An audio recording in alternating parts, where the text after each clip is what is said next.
Hello and welcome to this episode. In this video, I'm going to show you how to bend the MicroPython firmware onto your boards. Because in the previous videos, I showed you how to identify the particular file you need to download. We've done that, and so now is the time for us to actually bend the firmware onto our boards. And like I said earlier, these boards come pre-configured and already in a state where you can start programming them with Arduino. But if you want to program them using MicroPython, then we need to transfer the MicroPython firmware onto the board.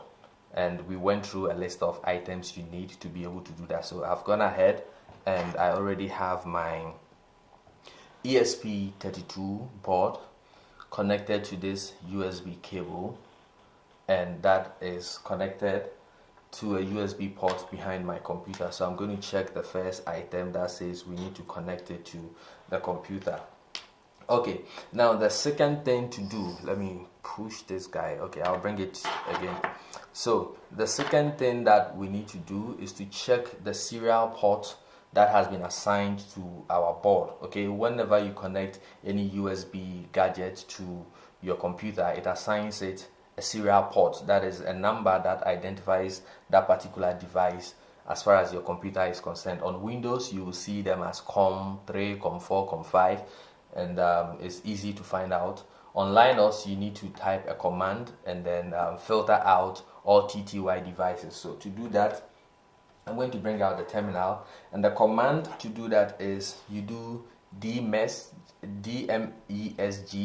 and then you pipe it to grep to find all TTY devices. So I'm going to do that. I'll say dmesg, and I'm going to pipe it to grep to find TTY devices. And so on my screen, I am seeing TTY 0. That is for my board. Okay, because you can see it right here. That is for my board, and I have other USB devices for my camera and stuff. But if I do TTY, what I get is TTY USB 0. That is for my board. And if you're on Windows, you need to look for the COM port that has been assigned to your device. So now I know the serial port that has been assigned to my device. The next step is for us to erase the board, because if your board is fresh out of the factory, out of the package, then it is prepared for you to program it with Arduino. And so we need to wipe that one off before we will be able to put the MicroPython firmware onto it. Now, the reason you can see mine blinking is because I have already written a program to cause it to blink that LED. So just in case yours is not blinking, it's not a call for alarm. You don't need to worry. It's not because your board is not functioning well. It is. As far as you see this red light on and then it is stagnant, it is working.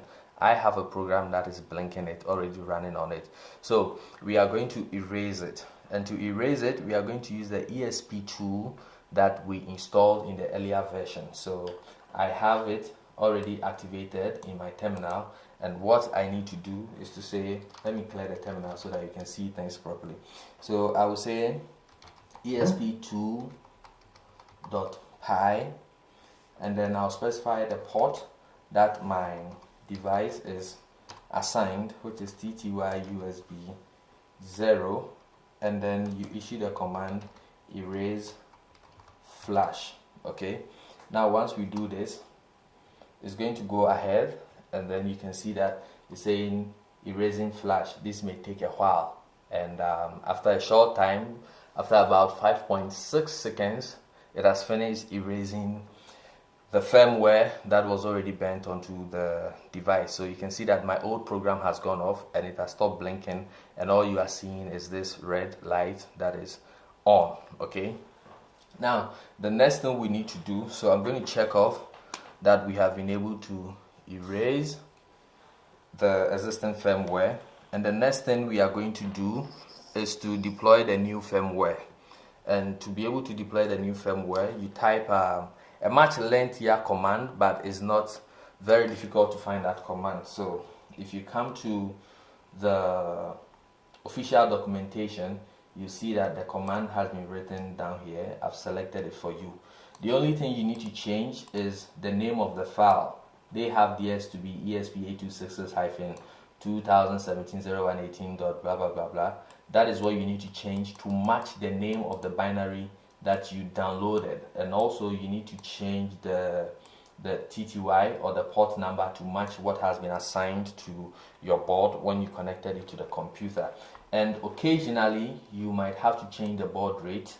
I have tried it several times and I found that 115/200 works for my board all the time, and when I try any other baud rate, it fails or it succeeds and I'm not able to use the board until I flash it again using a different baud rate. So I'm going to use 115/200 like this one, even though the example is using 460/800. This is some of the subtle differences that you need to note. Aside that, everything should work out perfectly. So I'm going to flash the new firmware onto it, and don't forget that I created a folder called firmwares, and inside firmwares I had the binaries that we downloaded. So the first one is the ESP32 and the second one is the ESP8266, and because the board I have here is the ESP32, I am going to bend the ESP32 firmware onto it. If you have the ESP8266,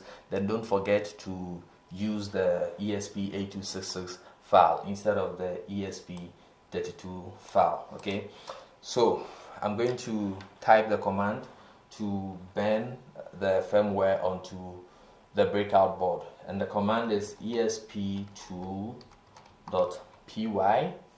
and then again you need to specify the baud rate, the port number that has been assigned to your board by the computer. So I have typed that, and I need to specify the baud rate. The baud rate controls the speed of communication between your computer and your board, and like I said, I'm going to use 115/200 because that is what has worked consistently for me in all the trials that I have done with all the boards I have bought. Just in case it fails for you, feel free to try different board numbers, and I will list them for you to see, so that just in case yours is failing, you can try other numbers until it works. Unfortunately, there is no magic wand to that, and you need to try different baud rates to be able to find which one works for your particular board. And I'll say write flash, and then I need to say flash size, and then it says equals detect 0, and then now I bring the name of the file that I want. So this is ESP32. Sorry, mine is in the firmwares folder, ESP32. So that is esp.py --port, you specify the port, --baud, you specify the baud rate, then you say write flash --flash size detect.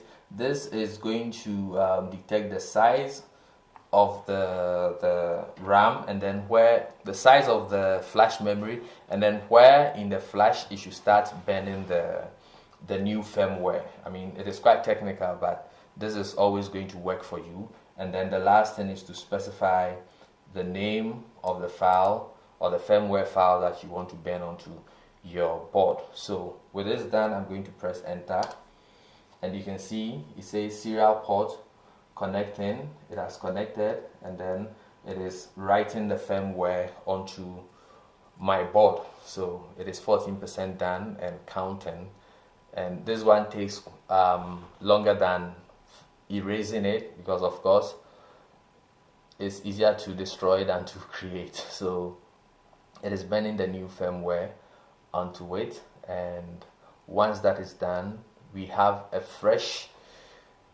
installation of MicroPython on our board, and we will be able to start using it. So I'm going to check out this because I'm very confident it is going to succeed, and just in case it doesn't succeed, we will go ahead and then be able to troubleshoot that. And you can see that Even though it is flashing a new firmware into the board, nothing shows that it is flashing except the information or the progress report that you are getting on the screen. But as far as the board is concerned, nothing is actually happening on it. There is no LED blinking to show that something is happening on the board, and I think it is by design.